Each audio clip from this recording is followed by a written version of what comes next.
Hello students. इस lecture में हम आज मटेरियल का एक बड़ा इंपॉर्टेंट टॉपिक डिस्कस करेंगे which is related to spoiled goods.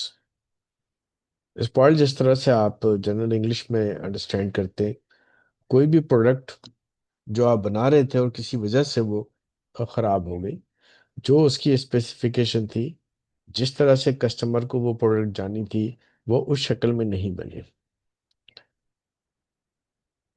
अब इस तरह की सिचुएशन में अगर आपके पास किसी प्रोडक्ट के यूनिट आते हैं, तो अकाउंटिंग के अंदर जनरली हम इसे दो तरह से ट्रीट कर सकते हैं। अगर आप ये मानते हैं कि जो गुड्स आपके ख़राब हुए हैं, जो प्रोडक्ट आपकी ख़राब हुई है, वो एक नॉर्मल है, एक्टिविटी है, और किसी भी टाइम किसी भी स्टेज के ऊपर ऐसा हो सकता है। फॉर एग्जांपल, जिस तरह हमने एक एग्जांपल पहले भी डिस्कस की थी, कि अगर आप ये मानते हैं कि मैं 1000 यूनिट्स किसी प्रोडक्ट के बना रहा हूँ, और इस 1000 यूनिट्स में due to certain errors 5 units आपके स्पॉइल्ड हो जाएंगे।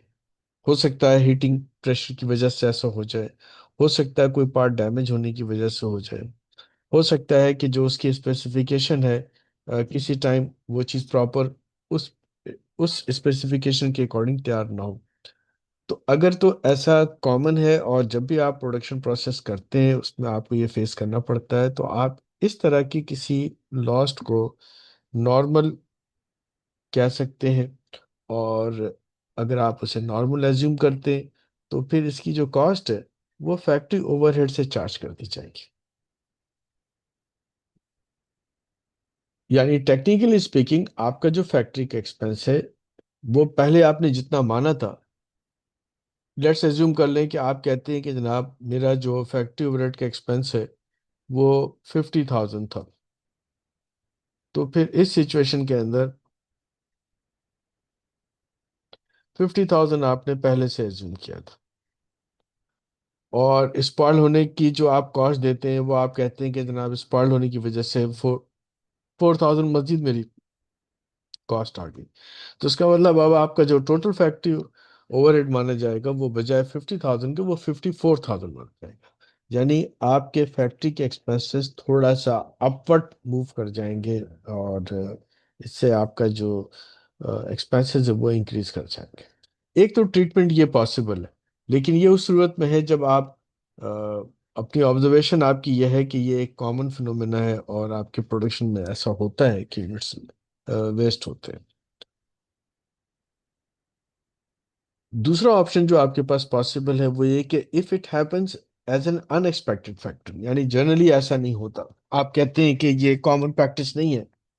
फॉर एग्जांपल, मैं अगर एक टेलर की एग्जांपल लूं, और टेलर किसी कस्टमर का ड्रेस को प्रिपेयर कर रहा है, और ड्यूरिंग कटिंग या ड्यूरिंग स्टिचिंग वो ड्रेस खराब हो जाता है, तो मैं इसको कॉमन फैक्टर नहीं मान सकता। इसी तरह अगर कोई प्लांट में जहां आप कोई मशीन को असेंबल कर रहे हैं, और लेट्स से कि 50 यूनिट्स प्रोडक्ट के बनने हैं, और 50 में से आपको पता है कि ये एक्सपेंसिव मशीन है, और एक भी मशीन या एक भी यूनिट आपका वेस्ट नहीं होना चाहिए या स्पॉइल नहीं होना चाहिए। तो इन दैट केस अगर आप ये मानते हैं कि ये अनएक्सपेक्टेड था, ये जनरली ऐसा नहीं है, तो इसकी वजह से फिर अगर ऐसी कोई सिचुएशन आप बताएंगे, तो फिर इसकी जो कॉस्ट होगी, वो कॉस्ट फिर आप उस पर्टिकुलर ऑर्डर या उस पर्टिकुलर जॉब के ऊपर जो वो ट्रीट करेंगे। यानी दो डिफरेंट ट्रीटमेंट हो गए। अगर आप नॉर्मल मानते हैं तो आप फैक्ट्री ओवरहेड में ट्रीट कर लें, और फैक्ट्री ओवरहेड को आप इंक्रीज कर सकते हैं। दूसरा, ये भी डिपेंड करता है कि जो स्पॉइल गुड्स हैं ये किसी सर्टेन प्राइस के ऊपर सेल हो सकते हैं या नहीं हो सकते। लेटर ऑन हम इसको देखेंगे कि अगर ये स्पॉइल गुड्स है और आप इसे किसी सर्टेन प्राइस पे सेल कर सकते हैं, तो वो आपके लॉस को कम कर देगा। ये नहीं होगा कि वो आपका लॉस पूरा खत्म कर दे, लेकिन समहाउ वो आपकी लॉस को कम जरूर कर देगा। लेकिन अगर आपने ये डिसाइड किया कि जनाब ये जो लॉस था ये अनएक्सपेक्टेड था और इसको नहीं होना चाहिए था, तो इस सिचुएशन में फिर जिस ऑर्डर के ऊपर आप काम कर रहे थे, उस ऑर्डर की जो कॉस्ट है वो इंक्रीज कर जाएगी, और आपको वो ऑर्डर एक्सपेंसिव पड़ेगा। एक्सपेंसिव पड़ना समझ रहे? ऑर्डर अगर एक्सपेंसिव हो जाएगा तो उसका मतलब जितना प्रॉफिट आप उस पे एक्सपेक्ट कर रहे थे, उतना प्रॉफिट जो है वो आपको नहीं होगा। तो स्पॉइल्ड गुड्स को यानी ऐसे गुड्स जो कि ख़राब हो गए बनाने के दौरान में, उसको देखना, उसको ऑब्जर्व करना और उसके ऊपर डिसीजन लेना, ये फैक्ट्री के लिए बड़ा इंपॉर्टेंट होता है कि इसको किस तरह से वो ट्रीट करते हैं।